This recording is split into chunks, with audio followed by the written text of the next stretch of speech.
अस्सलाम वालेकुम दोस्तों, मेरा नाम अशरफ चौधरी है। मैं फातिज अबीतस हूँ।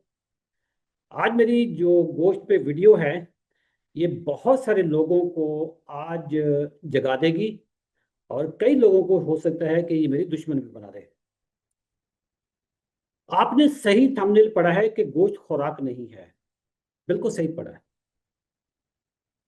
मैं इस क्लेम को आज साबित करने लगा हूं कि गोश्त खुराक तो है ही है। खुराक के अलावा ये जो सबसे बड़ी चीज है, ये दवाई है। गोश्त is not just a food, it's a medicine, it's a therapy. क्योंकि कुर्बानी आने वाली है। हर अमीर गरीब, अमीर तो खैर खाते हैं, गरीबों को भी गोश्त मिलेगा। और हमारे यहाँ अभी जैसे कुर्बानी आ रही है, नजदीक आ रही है, तो हमारे यहाँ डॉक्टर कम्युनिटी गोश्त पे वीडियो बनाना शुरू कर देंगे। और वो हाथ का एक इशारा करेंगे कि इतना सा गोश्त खाना है, इतना सा। लोगों को इतना डराएंगे गोश्त खाने से कि जैसे गोश्त नहीं है, जहर खा रहे हैं ये। और वो तमाम डॉक्टर जो इतना सा इशारा करेंगे कि इतना सा गोश्त खाना है, जिसमें मतलब दो बोटियां आ सकती हैं, वो आपको कभी मना नहीं करेंगे कि नान नहीं खाना। वो आपको कभी मना नहीं करेंगे कि आपने पेप्सी कोक मिरिंडा नहीं पीना। वो आपको कहेंगे कि आप जो चीजें, सारी चीजें खाएं आप, लेकिन गोश्त इतना सा खाना है। दोस्तों, शुगर माफिया की चालें, जो ग्लोबल चालें हैं, मैं पाकिस्तान की बात ही नहीं कर रहा, मैं दुनिया की बात कर रहा हूं। शुगर माफिया दुनिया का कौन एक फिलोसफी है। और पाकिस्तानी शुगर माफिया उनकी एक लोकल ब्रांच है। और इनका कोई कसूर नहीं है, इनको जो पढ़ाया गया वही बताते हैं ये। गोश्त खुराक तो है ही है, ये बुनियादी तौर पे आपकी मेडिसिन है। इंसान की जो ये स्ट्रक्चर है, इसको तीन चीजें चाहिए होती हैं। जैसे आपको फूड आती है, कार्बोहाइड्रेट्स है, प्रोटीन है, फैट्स है। असेंशियल फैटी एसिड्स होते हैं, असेंशियल अमाइनो एसिड्स होते हैं, असेंशियल कार्बोहाइड्रेट्स नहीं होते। आप कार्बोहाइड्रेट्स ना भी खाएं तो जिंदा रहेंगे। गोश्त नहीं खाएंगे या प्रोटीन नहीं जाएगी तो आप जिंदा नहीं रह सकते। असेंशियल फैटी एसिड भी चाहिए होते हैं। हम कार्बोहाइड्रेट्स की बात साइड पे करते हैं। इस वक्त हम प्रोटीन की बात करते हैं, जैसे अमीनो एसिड बनते हैं, असेंशियल अमीनो एसिड्स। आपकी बॉडी को कितनी प्रोटीन चाहिए ताकि आप एक मामूली से जो जिंदगी है, बेर मिनिमम आपका लेवल है चलने फिरने का, वो आप कर सकें। यानी कुछ छोटा सा वजन आप उठाने के काबिल हो सके, चंद कदम चलने के काबिल हो सके, जिसमें आप कोई एथलीट नहीं है, कोई बड़ा काम नहीं करते। आपको प्रोटीन चाहिए पट्ठे बनाने के लिए, और ये प्रोटीन आपको आती है गोश्त से। प्रोटीन का बेहतरीन सोर्स गोश्त है। दालों से भी आती है, बीन से भी आती है। लेकिन वो प्रोटीन एक तो मिकदार कम है, ऊपर से वो बायो अवेलेबल नहीं है, वो आपकी बॉडी में एब्जॉर्ब नहीं होती। जो असल प्रोटीन है, जो आपकी बॉडी में एब्जॉर्ब भी होती है और अच्छी क्वालिटी में खालिस प्रोटीन मिलती है, वो है गोश्त की प्रोटीन। पहले मैं आपको जरा बता दूं कि प्रोटीन कितनी खानी चाहिए। जरा ये साइंटिफिक बेसिस पे आपको मैं बताने लगा। बेयर मिनिमम, यानी इसके बगैर तो गुजारा है ही नहीं प्रोटीन का, कि आपकी बॉडी में जो 1 किलो वेट है, उसके लिए 0.8 ग्राम प्रोटीन चाहिए। यानी 1 ग्राम से थोड़ी सी कम। यानी अगर आपका वजन 70 किलो है तो कितनी प्रोटीन चाहिए आपको? 56 ग्राम। अब मैं बताऊंगा कि कितना गोश्त खाएं तो 56 ग्राम आपकी प्रोटीन पूरी होती है। पूरे पाकिस्तान को प्रोटीन नहीं मिल रही यार। इसीलिए सारे पाकिस्तानी जो चलते फिरते ऐसे ऐसे करके चल रहे होते हैं। 50 साल की उम्र में बूढ़े हो जाते हैं लोग पाकिस्तानी, सर पे सफेद टोपी बांध के फिर रहे होते हैं कि जी अब बुजुर्ग हो गए हैं। और पूरी दुनिया में लोग 90-90 साल, 100-100 साल जिंदा रहते हैं। पाकिस्तानियों को कौन सी मौत पड़ी हुई है? प्रोटीन नहीं खाते ये लोग। अब जरा मैं आपको बताता हूं कि आपने अगर अच्छी जिंदगी गुजारनी है तो कितनी प्रोटीन चाहिए। अगर आपका वजन 1 किलो है तो 2 ग्राम प्रोटीन आपने खानी ही खानी है। 70 किलो का अगर आपकी बॉडी है तो 140 ग्राम प्रोटीन आपके ऊपर बेहतरीन आपका ये आप अपनी इतनी खानी है। अगर आप जिंदा रहना चाहते हैं, ताकत के साथ रहना चाहते हैं, वजन उठाना चाहते हैं, आप बुढ़ापे से बचना चाहते हैं, चलते फिरते रहना चाहते हैं, आखिरी दम तक आप चलते फिरते अपने पाँव पे रहना चाहते हैं। लोग व्हील चेयर पे क्यों चल जाते हैं? पाँव के मसल, टांगों के मसल खत्म हो जाते हैं। मसल बनते ही प्रोटीन से हैं। जो बंदा नान खा रहा है, शोरबे में डुबो डुबो के खा रहा है, वो जालिम कहां से प्रोटीन खा रहा है यार? उसकी बॉडी में फैट्स बढ़ रहे हैं, वजन आपका फैट्स का हो रहा है, प्रोटीन आपको नहीं है। आपके पट्टे बनते ही प्रोटीन से हैं। तो 140 ग्राम प्रोटीन ये आपकी जिंदगी के लिए जरूरी है। अगर आपने अच्छी जिंदगी गुजारनी है, बुढ़ापा आपने अच्छे तरीके से गुजारना है, बेयर मिनिमम जिसको कहते हैं ना कि मामूली जिंदगी गुजारने के लिए आपको 0.8 ग्राम प्रोटीन चाहिए। 70 किलो वजन है तो 56 ग्राम प्रोटीन आपको चाहिए। अब जरा मैं आपको बताता हूं कि प्रोटीन कितना गोश्त खाएंगे तो कितनी प्रोटीन आएगी। दोस्तों, अगर आप 250 ग्राम बड़ा गोश्त खाएंगे तो 70 ग्राम प्रोटीन मिलती है इसमें से। 70 ग्राम ये आपकी बुनियादी जरूरत है। इससे कम आप चलते फिरते मरे हुए लगेंगे।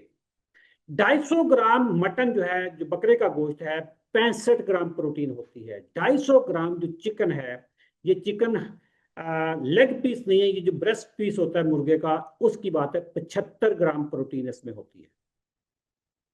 यानी अगर आप 250 यानी 1 पाव गोश्त डेली खाएं तो आपकी डेली की जो प्रोटीन की नीड्स हैं वो मैक्सिमम यहां से पूरी हो जाएंगी। अंडे से भी पूरी होती है। एक अंडे में 6 ग्राम प्रोटीन होती है, 2 अंडों में 12 ग्राम प्रोटीन होती है। अगर आप दिन में 2 अंडे खाते हैं और 1 पाव गोश्त खाते हैं, चाहे चिकन खाएं, चाहे बकरे का खाएं, चाहे बीफ का खाएं, तो आपकी प्रोटीन तकरीबन पूरी हो जाती है। बाकी जो छोटी मोटी प्रोटीन इधर उधर से आ रही होती है वो बड़ी मामूली प्रोटीन होती है। वो असल प्रोटीन आपको गोश्त से और अंडे से मिलती है।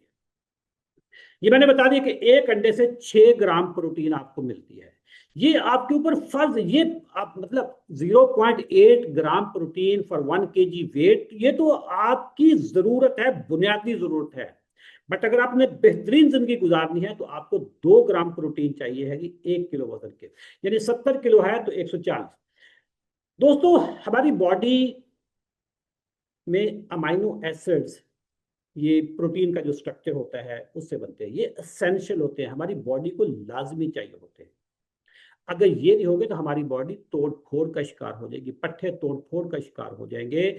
जैसे तोड़फोड़ होती जाएगी आपकी इम्यूनिटी कम होती जाएगी, आप फिर बैठते जाएंगे, व्हील चेयर पे चल जाएंगे, उठते बैठते आपका आपसे चला नहीं जा रहा होगा, ताकत खत्म हो जाएगी आपकी। गोश्त में कौन कौन से माइक्रो न्यूट्रिएंट्स होते हैं? Number 1, it's a rich source of iron. वो तमाम लोग जो खून की कमी का शिकार हैं और खासतौर पर खवातीन, उनके ऊपर गोश्त खाना फर्ज हो गया।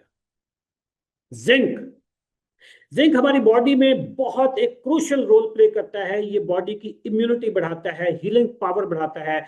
अगर किसी को जख्म हो गया, जिंक की कमी होगी तो वो जख्म ही ठीक नहीं होता। B12, वो तमाम लोग जिनके पांव जलते हैं, पांव कैसे जलते हैं? एक तो शुगर से जलने शुरू हो गए, और दूसरा जो ग्लूकोफेज मेटफॉर्मिन को आप दवाइयां खाते हैं उससे पांव जलने शुरू हो गए।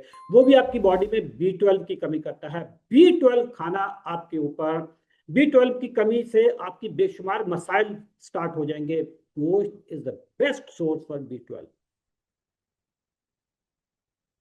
डॉक्टर्स आपको मेटफॉर्मिन पे भी लगा देगा, गोश्त खाने से मना कर देगा, और फिर आपको कहेगा कि B12 का जो पत्ता है वो बाहर से लेकर खाया करो। ये शुगर माफिया, यही तो है शुगर माफिया, और क्या है? गोश्त से मना कर देगा, मेटफॉर्मिन दे देगा, न्यूरोपैथी हो जाएगी, B12 की कमी हो जाएगी, और फिर कहेगा जी B12 के न्यूरोबियन के टीके लगवाओ। यार फॉर गॉड सेक यार, इस कौम को बख्श दो। वो तमाम लोग जो मर्दाना कमजोरी का शिकार है, उनके ऊपर B12 खाना, उनकी बॉडी में B12 होना जरूरी है। जिंक होना भी उनके लिए जरूरी है। और ये कहां से आएगा? गोश्त से आएगा, अंडों से आएगा। B6, B3, ये तमाम जो माइक्रो फास्फोरस हड्डियों के लिए जरूरी होता है। सिलीनियम, ये ट्रेस एलिमेंट है, ये गोश्त में पाया जाता है, जो आपके थायराइड फंक्शन के लिए जरूरी होता है। CoQ10, ये वाला जो है, ये आपकी हार्ट हेल्थ के लिए बहुत जरूरी है, आपकी एनर्जी प्रोडक्शन के लिए बहुत जरूरी है। ये माइटोकॉन्ड्रिया जहां पे एनर्जी बनती है उसके लिए ये जरूरी होता है। ये सारी चीजें कहां से मिलती हैं? गोश्त से मिलती है। छोटा गोश्त, बड़ा गोश्त, मछली, चिकन, सब चीजों से मिलती है। दोस्तों, अब जरा मैं आपको बताता हूं कि गोश्त के खिलाफ जो प्रोपेगेंडा चल रहा है, उस गोश्त के प्रोपेगेंडा को जरा मैं उसको देखना चाहता हूं कि क्या यूरिक एसिड। डॉक्टर कहेगा यूरिक एसिड बढ़ जाएगा, इतना सा गोश्त खाना वरना यूरिक एसिड बढ़ जाएगा। यूरिक एसिड बढ़ता है फ्रक्टोज के साथ।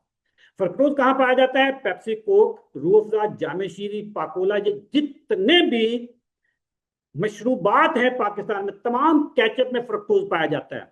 ये जितनी भी आपको सॉसेजेस मिलती हैं उनमें फ्रक्टोज पाया जाता है, केक में होता है, शुगर में 50% फ्रक्टोज होता है, यूरिक एसिड उससे बढ़ता है। जो बड़ा गोश्त होता है ना उसमें प्यूरिन बड़ी थोड़ी मिकदार में आपको यूरिक एसिड को कंट्रीब्यूट करते हैं। असल यूरिक एसिड बढ़ता है चीनी से, असल यूरिक एसिड बढ़ता है फलों से, फलों के जूसेस से बढ़ता है। हमारी कौम चूंकि नाश्ते में पेप्सी, कोक, मिरिंडा पीने वाली कौम है, तो इसलिए इनको यूरिक एसिड भी बढ़ रहे हैं। इनके किडनी, गोश्त से किडनी कभी भी खराब नहीं होते, किडनी शुगर से खराब होते हैं।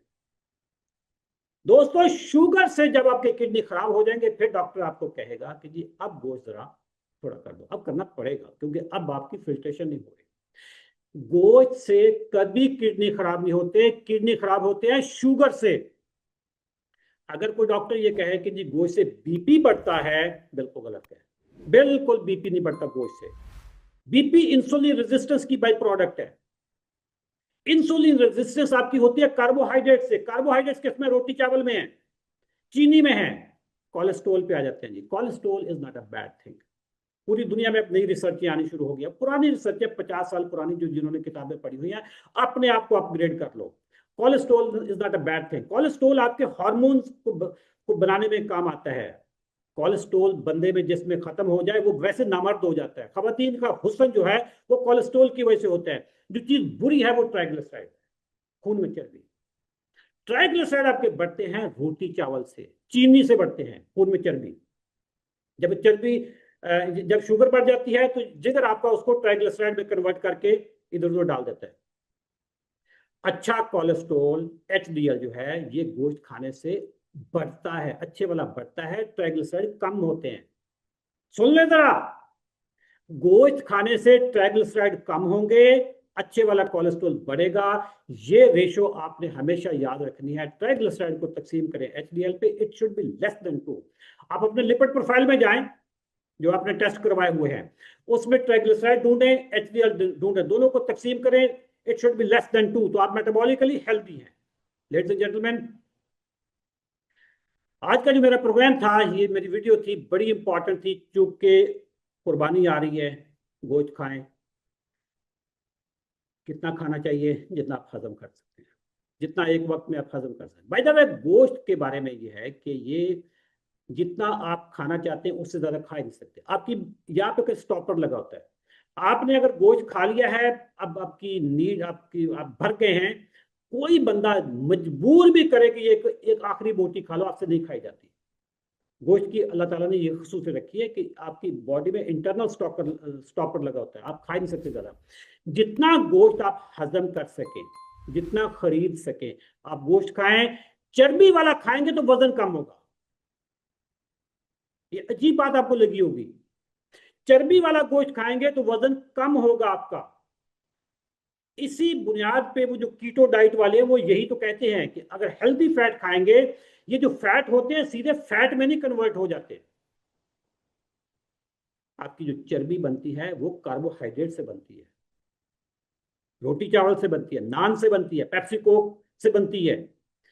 लेडीज एंड जेंटलमैन, गोश्त खाएं, सेहत बनाएं, पट्टे बनाएं। और हमारा जो 90 दिन का चैलेंज है जिसमें हम आपकी खुराक को दुरुस्त करते हैं, जिसमें शुगर को रिवर्स करते हैं, उसके प्रोग्राम में शामिल होने के लिए कमेंट सेक्शन में 90 लिखें और हमारी टीम आपसे रब्ता करेगी। Thank you. अल्लाह हाफ़िज़।